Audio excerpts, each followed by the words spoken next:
I have no higher honor in life than to be your commander-in-chief. I'm so proud of you all. And so, let me begin by saying a very, very big thank you to our great warriors and the men and women of the United States Army. Unbelievable. Very special thanks also to all of the incredible military families who are here today. You know, without that family, our soldiers would not be the same. It's a whole big deal. I don't think they get enough credit, but they do get credit with me. That's why I sent you 1776 a couple of weeks ago, a little while ago. We had a lot of money coming into our country from tariffs, and I said, let's send a little to ours. So, you know, they came in, they said, Sir, we can do 1,775. I said, oh, that's good. They put the number. I said, you know, if we add one more dollar, it's 1776. I said, add a dollar, add a dollar. Did everybody get 1776? I think so. Right. You think the Democrats would have done that? Forget it.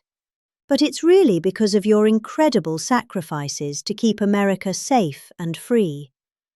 There's nobody more respected than the people in this room. They're out of commission, right, fellas?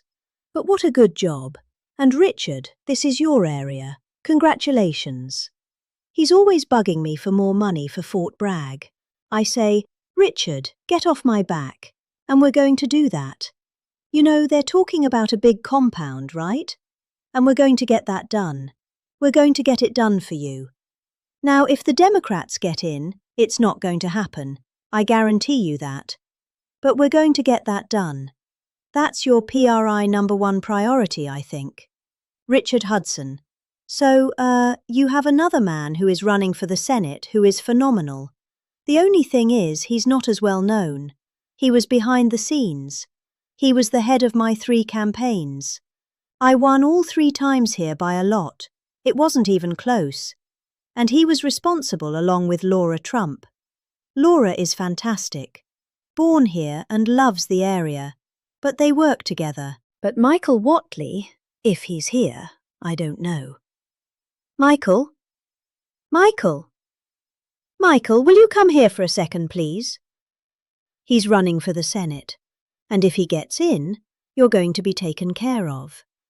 If he doesn't get in, we're going to be stripping the military like they always do, the Democrats. This is a man who was the head of North Carolina. So he did so well that I said, who is that guy that did so well? Because when it came time to picking the head of the Republican Party, I picked him. And you saw what happened in the last election. We won in a landslide. We won every swing state, all 7 swing states. We won by millions of votes to popular vote. You know, the first time I won. But they say I didn't win the popular vote. You know, I did. I won it by a lot. But they say I didn't. So every time they'd introduce Donald Trump, who didn't win the popular vote, but he, you know, whatever.